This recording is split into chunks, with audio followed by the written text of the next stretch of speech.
This is the Sinner review for the S-Rank Fury Sinner Synex. Conclusions first, she is a definite skip. The main issue is that she is not worth the cost, so-called, of taking up a Sinner slot, because there are so many better or more versatile teammates for true damage, and by true damage I mean Catherine Augustus, such as Shin, Sito, Yelena, or even Tutu and Enfer.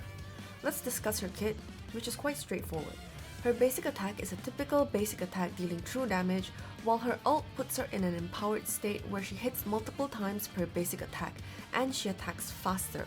While her ult is active, all of Synex's allied sinners deal 10% more damage from her Mania Intensify, which is nice. Her P1 is that whenever Synex has attempted to attack 8 times, she will do an AoE kick with rocks that does damage and inflicts the Rift Mark on enemies for 6 seconds. This Rift Mark is important because her P2 grants stacks of true damage taken amp on enemies with the Rift Mark. This lasts until the Rift Mark disappears, and stacks are gained whenever the enemy takes a hit of true damage, 1% for 25 stacks, giving a maximum of 25% true damage taken amp possible. Played normally, the Rift Mark will fall off before Synex can trigger her next AoE kick. However, Synex doesn't have to actually land a basic attack, just attempt to perform it.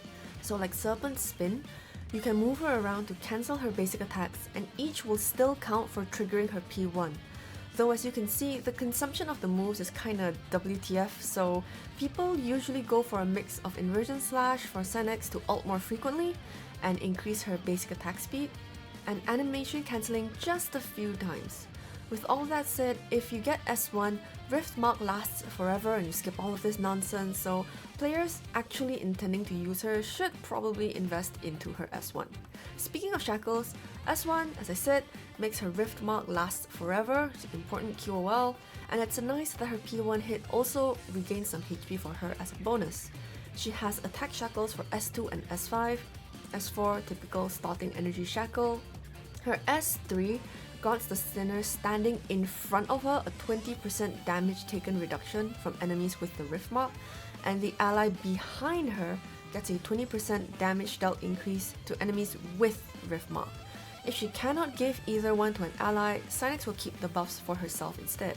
Her ECB has the function of pulling enemies in front of her into the row directly in front of her, so she can collapse them all together, and this can make certain things like using Sito to core break in a line easier, or piling everyone together so that Catherine's ult is able to hit fewer targets for more damage at the same time. However, there are quite a few stages, for example the Dark Zone we are getting with Anniversary, where the map has the weird walls or blockages, and Synex is not able to pull enemies through those, they just kind of get stopped at the wall, so there is some limit to how useful this can be. A more useful function of the ECB is to immediately apply Rift at the start of the fight, so if you are using Synex, you should probably unlock at least ECB 1. Now let's talk about why I don't think Synex is worth pulling for most people.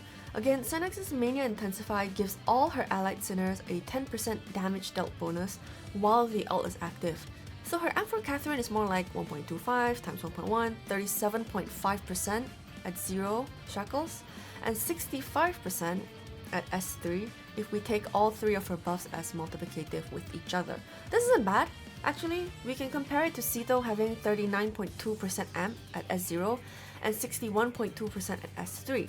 The main issue here is that Synex does basically nothing else. For Catherine, S0 Shin provides roughly 80% damage increase and healing for the whole team, and the amp goes up to more than 140% with S3 and Shin. Sito, she can slam out 6 AoE core breaks in a row multiple times across a fight. S0 Yelena buffs around 55% without even counting her crit amp, just the attack and the damage dealt. And Sieglin is able to replenish Catherine's stacks that are needed for Catherine to be able to ult. There's just no strong meta reason for you to pull and invest in Synex when you could just grab Yelena, which I'm sure all of you have pulled, right? Right? You can just take her from Arcane Crit or something, and she even gives Catherine a freaky amount of lifesteal, so you can do crazy things like Catherine main DPS and tank at the same time. I think it's also worth mentioning that because core breaking is so important in Path to Nowhere, Sito becomes really hard to replace in Catherine's team, because there isn't another mass core breaker who deals and amps true damage, so it's hard to argue with Sito being assumed as a central member of the team. In my Sito review, I tested and confirmed that one of Sito's amp types is the same as Synex's P2, diluting Synex's value even further. So my opinion is that from a meta standpoint, the only reason to pull Synex is if you want every single possible pixel of synergy and options for Catherine regardless of the cost. Personally, I just run something like Catherine, Sieglin, Sito, Shin, Yelena, and LL for Dark Zone to keep good uptime on Catherine's ult.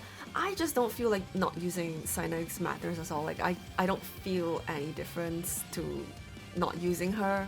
And I just don't feel like not using Synex bothers me at all. Like there's just plenty of other ways to get around it really well.